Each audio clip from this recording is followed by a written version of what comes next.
నేను వచ్చానని మా అన్న స్కూల్ డొమ్మ కొట్టేశాడు. ఇంకా డొమ్మ కొడితే తెలిసిందేగా, ఊర్లో విచ్చలుడిగా బెవర్స్ గల్లా తిరిగేవాళ్ళు. కాకపోతే సడన్గా మా అన్న స్కూల్ దగ్గరికి వచ్చేసరికి కొంచెం టెన్షన్, ఏదో ఒక అమ్మాయిని చూసి.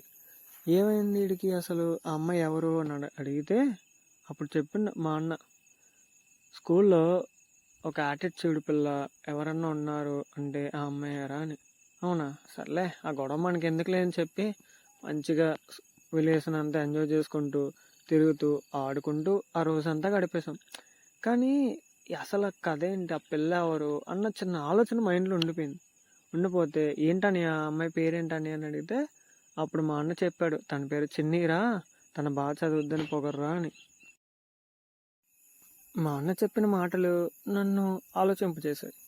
ఎందుకంటే నాకు ఒక బ్యాడ్ హ్యాబిట్ ఉంది, నాకన్నా ఎవరైనా బాగా చదివితే నేను వాళ్ళని డిఫీట్ చేయాలి.